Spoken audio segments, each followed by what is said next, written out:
Shalom, Assalamualaikum warahmatullahi wabarakatuh. Om Swastiastu, Namo Buddhaya, Salam Kebajikan. Perkenalkan, nama saya Anggi Wahongan. Di sini saya akan mengkaji atau mempresentasikan tugas pengganti UAS materi filsafat hukum dengan judul Hakikat Keadilan dalam Filsafat Hukum. Langsung saja dalam materinya. Dalam hubungannya dengan filsafat hukum, keadilan diwujudkan melalui hukum sehingga dapat disimpulkan bahwa hukum yang mewujudkan keadilan itu mutlak dalam kehidupan bersama manusia. Tanpa hukum, manusia menjadi kacau dan akan kehilangan kemungkinan untuk berkembang secara manusiawi. Konsep keadilan dalam filsafat hukum menurut Plato. Plato adalah seseorang pemikir idealis abstrak yang mengakui kekuatan-kekuatan di luar kemampuan manusia sehingga pemikiran irasional masuk dalam filsafatnya. Demikian pula halnya dengan masalah keadilan. Plato berpendapat bahwa keadilan adalah di luar kemampuan manusia biasa. Sumber ketidakadilan adalah adanya perubahan dalam masyarakat. Masyarakat memiliki elemen-elemen prinsipal yang harus dipertahankan, yaitu pemilahan kelas yang tegas. Misalnya kelas penguasa yang diisi oleh para pengembala dan anjing penjaga harus dipisahkan secara tegas dengan domba manusia. Identifikasi takdir dengan takdir kelas penguasanya. Perhatian khusus terhadap kelas ini dan persatuannya dan kepatuhan pada persatuannya. Aturan-aturan yang rigid bagi pemeliharaan dan pendidikan kelas ini dan pengawasan yang ketat serta kolektivisasi kepentingan-kepentingan anggotanya dari elemen-elemen prinsipal ini. Elemen-elemen lainnya dapat diturunkan, misalnya berikut ini. Kelas penguasa yang punya monopoli terhadap semua hal seperti keuntungan dan latihan militer dan hak memiliki senjata dan menerima semua bentuk pendidikan. Tetapi kelas penguasa ini tidak dapat diperkenankan berpartisipasi dalam aktivitas perekonomian, terutama dalam usaha mencari penghasilan. Harus ada sensor terhadap semua aktivitas intelektual kelas penguasa dan propaganda terus-menerus yang bertujuan untuk menyeragamkan pikiran-pikiran mereka. Kedua, keadilan menurut Aristoteles. Merosotnya demokrasi Athena dalam perang Peloponnesus dan sesudahnya menjadi bahan perenungan tentang keadilan yang mendominasi filsafat hukum Plato dan Aristoteles. Keduanya mencurahkan sebagian besar dari karya mereka untuk memberi definisi yang konkret mengenai keadilan dan hubungan antara keadilan dan hukum positif. Plato berusaha untuk mendapatkan konsepnya mengenai keadilan dan ilham, sementara Aristoteles mengembangkan dari analisa ilmiah atas prinsip-prinsip rasional dengan latar belakang model-model masyarakat politik dan undang-undang yang telah ada. Doktrin-doktrin Aristoteles tidak hanya meletakkan dasar-dasar bagi teori hukum, tetapi juga kepada filsafat barat pada umumnya. Kontribusi Aristoteles bagi filsafat hukum adalah formulasinya terhadap masalah keadilan yang membedakan antara keadilan distributif dengan keadilan korektif atau remedial, yang merupakan dasar bagi semua pembahasan teoritis terhadap pokok persoalan. Keadilan distributif mengacu kepada pembagian barang dan jasa kepada setiap orang sesuai dengan kedudukannya dalam masyarakat dan perlakuan yang sama terhadap kesederajatan di hadapan hukum. Jika suatu pelanggar dilanggar atau kesalahan dilakukan, maka keadilan korektif berusaha memberikan kompensasi yang memadai bagi pihak yang dirugikan. Jika suatu kejahatan telah dilakukan, maka hukuman yang sepantasnya perlu diberikan kepada si pelaku. Bagaimanapun, ketidakadilan mengakibatkan terganggunya kesetaraan yang sudah mapan atau telah terbentuk. Keadilan korektif bertugas membangun kembali kesetaraan tersebut. Dari uraian ini nampak bahwa keadilan korektif merupakan wilayah peradilan, sedangkan keadilan distributif merupakan bidangnya pemerintah. Pandangan Aristoteles tentang keadilan ini bisa didapatkan dalam karyanya Nicomachean, Etik, Politik, dan Retorik.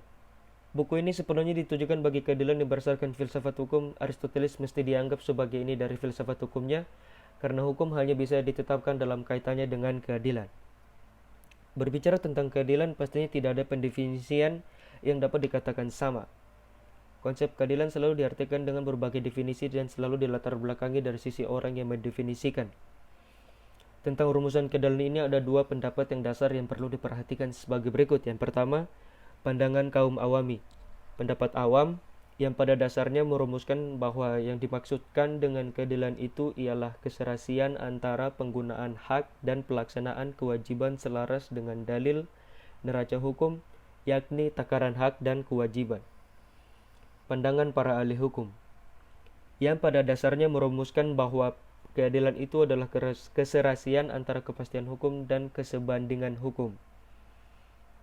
Adanya kenyataan berdasarkan dalil takaran hak adalah kewajiban, yang secara jelas berarti seperti berikut ini. Yang pertama, hak setiap orang itu besar kecilnya tergantung pada atau selaras dengan besar kecil kewajibannya, sehingga dengan demikian berarti pula seperti di bawah ini. Dalam keadaan yang wajar, tidaklah benar kalau seseorang dapat memperoleh haknya secara tidak selaras dengan kewajibannya, atau tidak pula selaras kalau seseorang itu dibebankan kewajiban yang tidak selaras dengan haknya.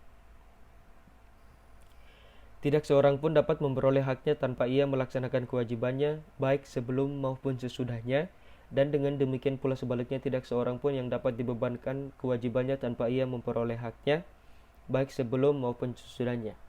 Contohnya, yang pertama, setiap pemilik suatu benda harus atau pemegang hak milik atas suatu benda harus berbayar pajak kekayaannya atas benda miliknya itu dalam jumlah tertentu yang ditentukan menurut harga atau nilai bendanya tersebut.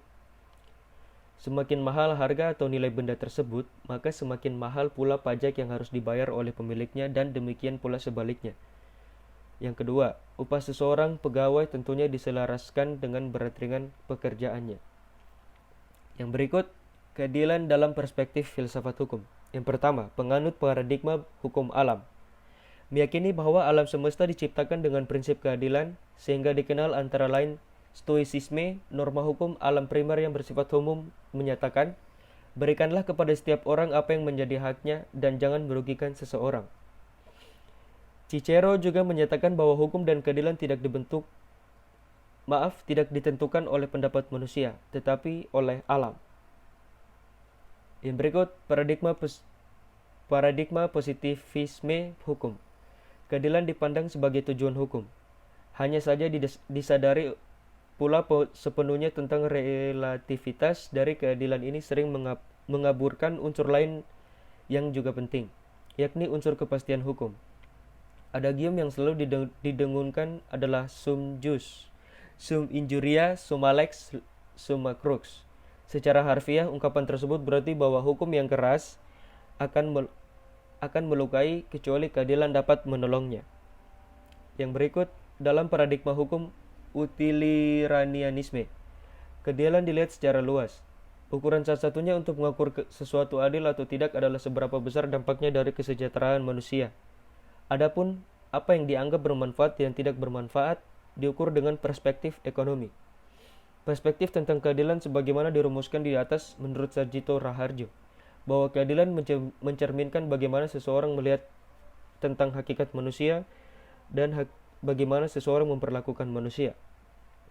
Lebih lanjut, angkasa mengatakan bahwa karena keadilan adalah ukuran yang dipakai seseorang dalam memberikan terhadap objek yang berada di luar diri orang tersebut.